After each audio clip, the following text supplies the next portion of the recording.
கர்த்தருடைய நாமம் மகிமைப்படுவதாக. இந்த புதிய நாளுக்காய் கர்த்தரை நன்றியோடு துதிக்கிறேன். இந்த புதிய நாளின் தியானத்துக்காய் எடுத்துக்கொண்ட வசனம் சங்கீதம் 50:15 வசனம். ஆபத்து காலத்தில் என்னை நோக்கி கூப்பிடு, நான் உன்னை விடுவிப்பேன், நீ என்னை மகிமைப்படுத்துவாய்.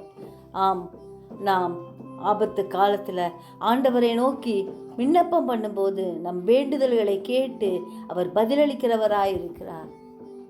நாம் அவரை நோக்கி கூப்பிடும்போது நமக்கு மறு உத்தரவு அருளி நம்மோட கூட இருந்து நம்மை தப்புவித்து கனம்படுத்துகிற தேவனாயிருக்கிறார். தேவன் நம்மோட கூட எப்பொழுதும் இருப்பார். நம்முடைய இக்கட்டு நேரத்தில் நமக்கு துணியாய் இருந்து நம்மை விடுவிப்பார். எனவே ஸ்தோத்திர பலியிட்டு ஆண்டவரை என்னாலும் மகிமைப்படுத்துவோம். எல்லா துதிக்கும் கனத்துக்கும் பாத்திரரான அவரையே நோக்கி பார்ப்போம்.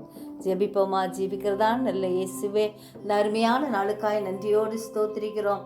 ஆண்டவரே, உம்மை நோக்கி எல்லா சூழ்நிலைகளிலும் கூப்பிட எங்களுக்கு வேண்டிய கிருபையை அதிகப்படுத்தும்படியாய் கெஞ்சுகிறோம். எங்களுடைய கண்ணீரை துடைக்கிற ஆண்டவர் எங்களோடு கூட இருக்கிறபடியால் நன்றியோடு ஸ்தோத்திரிக்கிறோம் ஐயா. எங்களுக்காக யாவையும் செய்து முடிக்கிற தேவன் எங்களோடு கூட இருந்து எங்களை நீர் ஆண்டவரே ஆசீர்வதிக்கிறபடியால் நன்றியோடு ஸ்தோத்திரிக்கிறோம். ஆண்டவரே, அனைவரையும் ஆசீர்வதிங்க. சிறியோர் முதல் பெரியோர் வரை ஒவ்வொருவரையும் ஆசீர்வதிங்க. தூரத்திலும் சமீபத்திலும் இருக்கும் உடைய பிள்ளைகளை பாதுகாக்கும்படியாய் செபிக்கிறோம். உலக நாடுகளின் சமாதானத்துக்காய் விசேஷமாய் செபிக்கிற ஐயா. சீக்கிரத்தில் சமாதானத்தை கட்டளையிடும்படியாய் கெஞ்சிரோம்.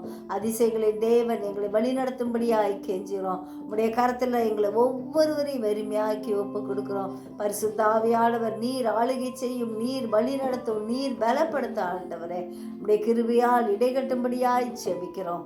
நீரே எங்கள் ஒவ்வொருவரோடு இருந்த ஆண்டவரே எங்களை நடத்தும்படியாய் செபிக்கிறோம். எங்களை பொறுப்பெடும், வழி நடத்தும். இயேசுவின் மூலம் ஜெபங்கேளும் பிதாவே, ஆமென்.